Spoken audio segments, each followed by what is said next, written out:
I will tell you a bit more about my experiences, because this is something that I'm really familiar with. I don't want to just share some statistic how it looks in different organizations, because I'm coming from like this kind of very local grassroots organizations with very democratic way of management making decisions. That's why I would like to tell you a little bit about the way of making decision in this kind of more democratic way, participatory way.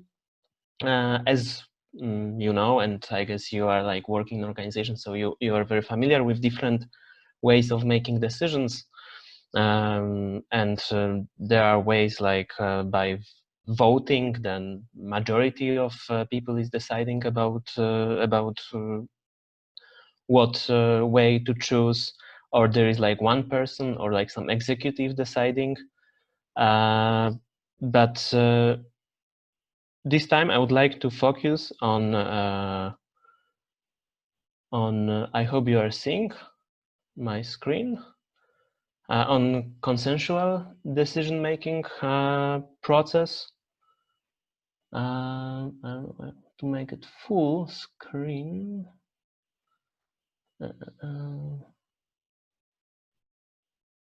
You can try press F5. It will be. Or it's fine like that. You see, I mean, because it's just this upper part is visible.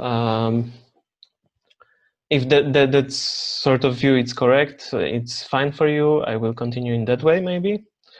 So I would like to focus on this very democratic way of making decision, which is called consensus decision-making process, which is the process in which all the members of group or organization are involved in making decision, but instead of making decision by voting when majority is deciding, or instead of making decision by just executive bodies of organization, each person is involved, and each person has to agree, or at least be able to live with some decision that was taken.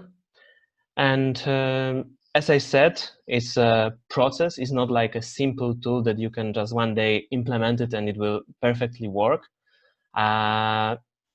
But there are several conditions under which it can work. For sure, it is dedicated for a bit smaller groups, where people know each other, where people are having a common goal, when people are open to each other, when they have enough of information to really make a decision. And also, which is very important, it needs quite more time, because it includes a lot of discussion and a lot of you need a lot of time to find common understanding and common decision. And last but not least, it requires also a facilitator, a person that will lead the process of making decision. And there is a short, let's say, graph which is explaining how the process goes. And all the process is facilitated. So there is a person that is like leading the discussion, that is leading the process, is writing down the ideas. It starts with the presenting the problem, challenge, topic on which we are deciding. We are starting with the open discussion, which is really important, that each person in the group it's having a floor, having place to express his or herself opinion. And facilitator has to like make sure that each person can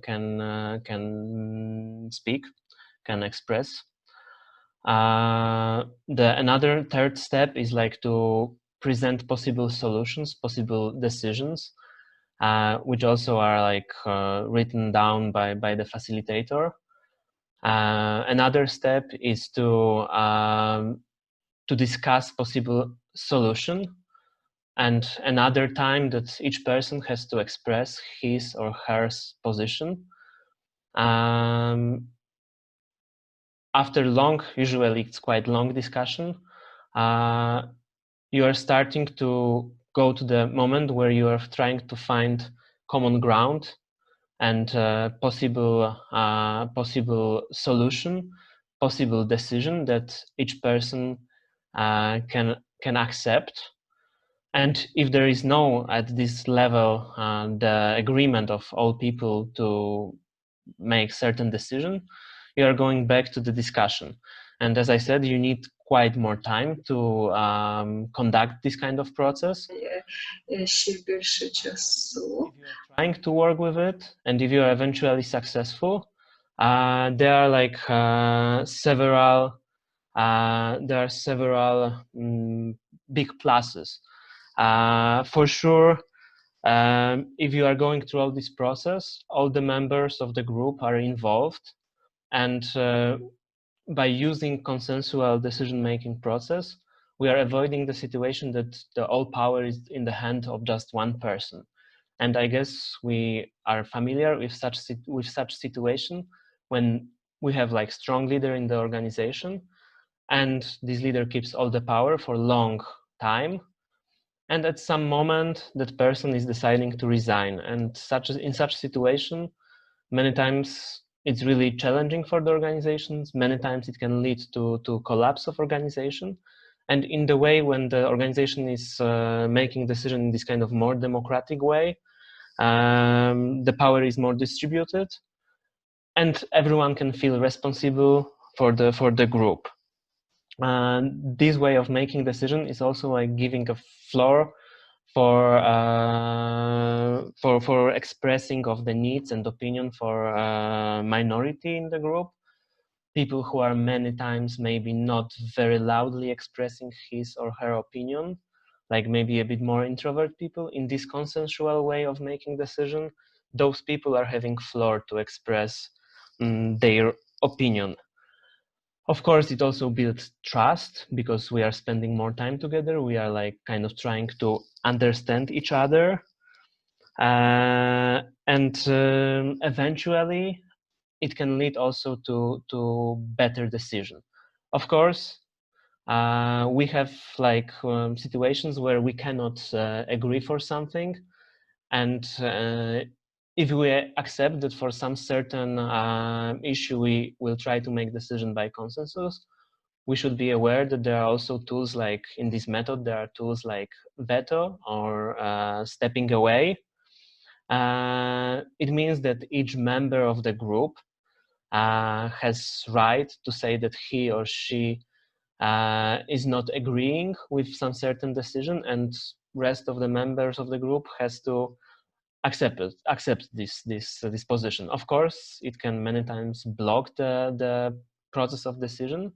So in this way, we can also agree with this method that if someone is saying like veto, that he or she is not agreeing, this person has to also present some alternative.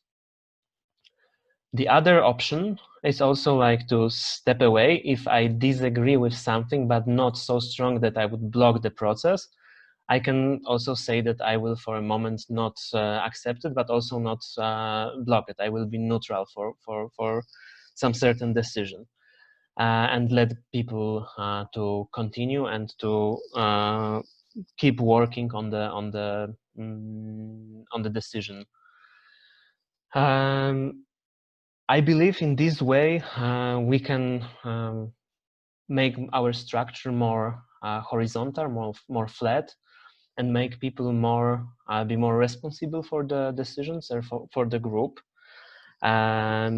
With this tool, I work in some local groups in my city, Krakow, and of course it's needing more time. You need to be more patient for this kind of process of decision making. But with this method, with the time and using it more often, It's getting easier, smoother, faster when people are starting to better know each other. And I would say that this way of making decision is becoming more and more common, not only in very small organizations, but also in the structure of bigger organizations. If there is a team that is working on some certain issue, that this kind of non-hierarchical, more flat structure is more and more popular, not only in NGO, but also in companies and corporations. So that's some good practice that I'm using in the organizations that I'm involved in, and I would like to also recommend it. And I'm including also some links with more information about consensual decision-making process, and more advices how to go through this kind of process.